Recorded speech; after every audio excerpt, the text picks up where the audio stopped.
Sinabi ng Rasulullah sallallahu alaihi wasallam, ang sabi niya, la ya'tiyanna 'alan nasi zamanun la yubalil mar'u bima akhadha al-mal am min halalin am min haram. Rawahul Bukhari. Sabi ng Rasulullah sallallahu alaihi wasallam, darating anya sa mga tao ang isang panahon. Darating sa mga tao ang panahon na kung saan ay hindi na mahalaga sa kanila, la yubalil mar'u bima akhadhal mal. Hindi na magiging mahalaga sa mga tao kung papaano nila o kung saan nila makukuha ang kanilang kayamanan o kanilang hanap buhay. Amin halalin, amin haram. Ito ba ay galing sa halal o di kaya ito ba ay galing sa haram? So bakit natin to binibigyan ng diin mga kapatid? Sapagkat ito'y binanggit ng Rasulullah sallallahu alaihi wasallam na kabilang ito sa tanda ng araw ng paghukom. Na darating sa mga tao ang panahon na hindi na mahalaga sa kanila kung yung pagkukuhaan nila ng kanilang hanap buhay ay galing sa halal o galing sa haram. At ito ay nararamdaman natin sa panahon ngayon. Generally speaking, maraming mga tao na ganito. Yung mayaman sila, nagkakaroon sila ng kagustuhan nila sa makamundong bagay, pero hindi na mahalaga sa kanila kung ito ay galing sa halal. Hindi nila sinisigurado na yung pinanggalingan ng income nila ay malinis. Ang mahalaga sa kanila ay makaipon sila, makamit nila, makapundar sila ng mga material na bagay dito sa mundo without knowing na yung mga hanap buhay na kanilang nililikom, pinaparami ay galing na pala sa haram. Subhanallah. So alam natin to sa sarili natin eh. Itong tanda na ito na binanggit ng Rasulullah sallallahu alaihi wasallam ay unti-unti na natin to nararamdaman sa panahon natin ngayon. Marami ng mga tao na sila ay yumayaman pero galing sa korupsyon. Subhanallah. Nakita natin dito sa bansa natin. Generally speaking, maraming mga tao na ganun eh. Nagpapayaman sila, nagiging marangya ang kanilang pamumuhay, pero galing sa korupsyon. Galing sa nakaw, galing sa pandaraya, galing sa mga masasamang gawain, galing sa sugal, at ang matindi pa doon, may mga tao na ang nagpapayaman sa kanila, yung hanap buhay na illegal. Maraming mga ganun na tao. Nakikilala sila sa karangyaan ng kanilang pamumuhay, pero kung susuriin mo, yung pinanggagalingan ng kanilang hanap buhay ay haram. Galing sa bato. Subhanallah.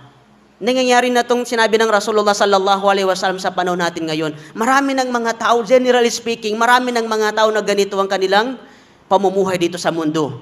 Hindi na mahalaga sa kanila kung saan manggagaling ang kanilang hanap buhay. Galing ba yan sa korupsyon?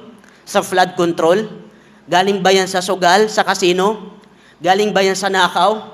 Galing ba yan sa pandaraya? O di kaya'y galing yan sa pagbebenta ng ipinagbabawal na gamot. Subhanallah.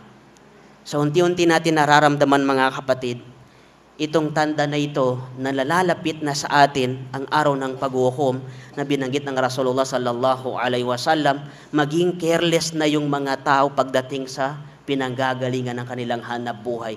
Ito yung nakakatakot mga kapatid na maabutan natin ang mga ganitong panahon sapagkat yung mga tao na ganito ang kanilang pamumuhay, hindi na nila pinag-iba yung haram at sa halal. So nakakalungkot yun. Pero bilang isang mananampalataya sa Allah subhanahu wa ta'ala, kapag ang tao ay meron siyang takot sa Allah subhanahu wa ta'ala, meron siyang tunay na pangamba kay Allah subhanahu wa ta'ala, kahit anong kahirapan na kanyang mararanasan dito sa mundo, ay hindi siya papasok sa mga pinagbabawal na hanap buhay.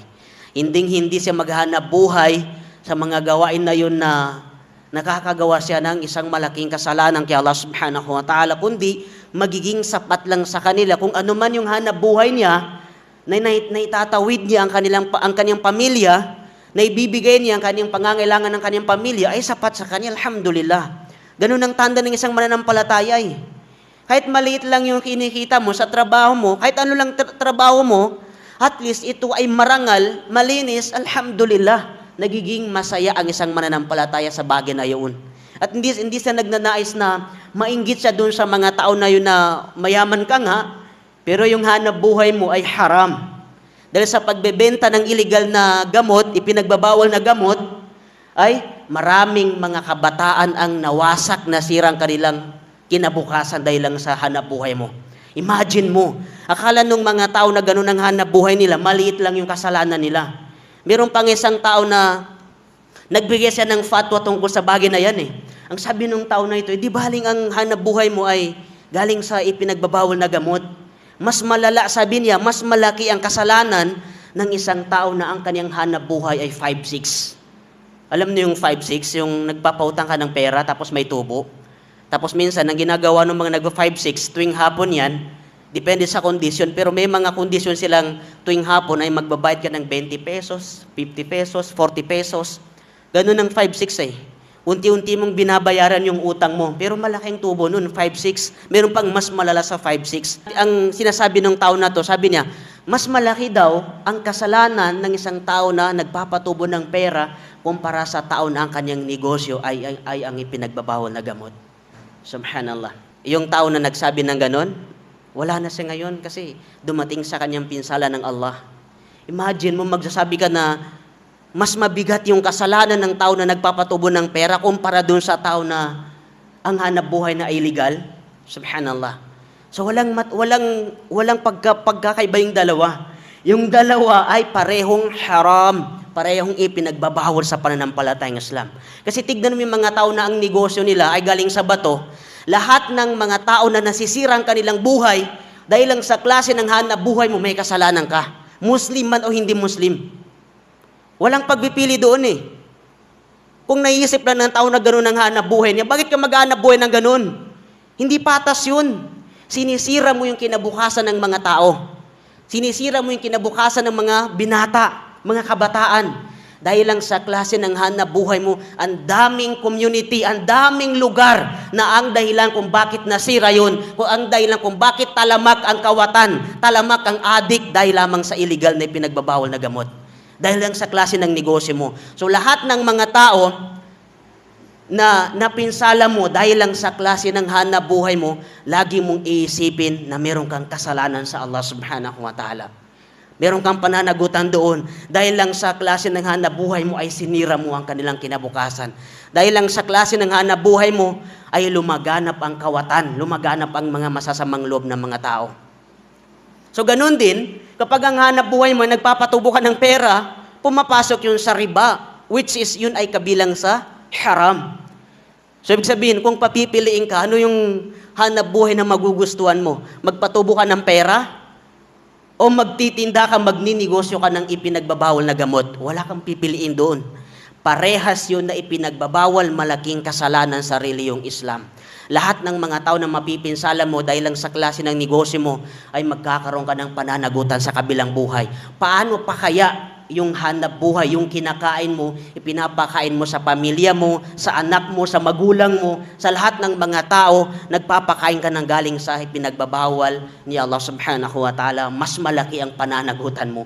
Bukod sa may kasalanan ka, hindi rin tatanggapin ni Allah subhanahu wa ta'ala yung mga gawain mo, yung mga pagsamba mo sa Kanya, kung ang pinanggagalingan ng hanap buhay mo ay galing sa haram, galing sa ipinagbabawal ni Allah subhanahu wa ta'ala. Kaya binanggit ng Rasulullah sallallahu alaihi wasallam ang hadis na ito, sapagkat itong hadis na ito na binanggit niya, nakabilang sa tanda na nalalapit na sa atin ang araw ng pag-uukom o takdang oras, ay nangyayari na ito sa panahon natin. Maraming mga tao na hindi na mahalaga sa kanila kung saan manggagaling ang kanilang hanap buhay, kung galing man yan sa pagnanakaw, panloloko, pang-scam, galing sa pagpapatubo ng pera, hindi na mahalaga sa kanila yun, sapagkat nagiging materialistic na yung puso ng tao sa panahon na yan. Gustong-gusto niyang yumaman kahit sa illegal na paraan na hindi niya nababatid na siya nakakagawa ng isang napakalaking kasalanan sa Allah subhanahu wa ta'ala.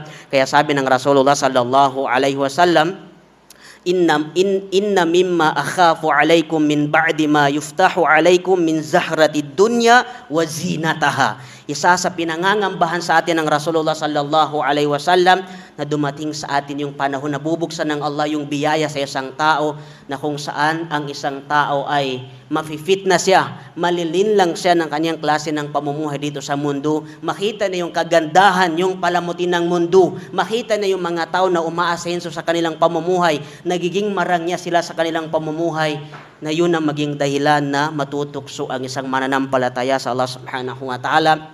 Dalangin natin sa Allah subhanahu wa ta'ala na mapabilang tayo sa mga tao na kahit maliit lang ang kanilang katayuan sa buhay o sa pamumuhay o maliit lang ang kanilang kinikita, ang mahalaga ay malinis ang kanilang pamumuhay, halal at hindi nahahaluan ng anumang ipinagbabawal ni Allah subhanahu wa ta'ala. Higit sa lahat, ipagdua natin kay Allah subhanahu wa ta'ala na hindi tayo basta-basta datna ng kamatayan, maliban na lang na tayo ay makapagbalik loob kay Allah subhanahu wa ta'ala. Kaya't kung alam mo sa sarili mo na medyo dihado ka, meron kang kumbaga sa batas natin, kapag alam mo sa sarili mo na meron kang record, meron kang pangangamba sa iyong sarili, ang pinakamainam na lunas noon ay magbalik loob ka kay Allah subhanahu wa ta'ala bago dumating sa iyo ang kamatayan. Huwag mo na hintay na tumanda ka. Huwag mo na hintay na dalawin ka ni malakul maut na maging dahilan na hindi ka makapagbalik loob kay Allah subhanahu wa ta'ala mula sa mga gawaing haram at mula sa mga pinagbabawal ni Allah subhanahu wa ta'ala, sapagkat ang pagbabalik loob kay Allah subhanahu wa ta'ala, ito ay may hangganan. Habang tayo ay nabubuhay dito sa mundo, ay tatanggapin ng Allah ang ating pagbabalik loob. Subalit, kapag dumating na sa atin ang ating kamatayan, ay hindi na tatanggapin ni Allah subhanahu wa ta'ala ang pagbabalik loob ng tao dito sa mundo.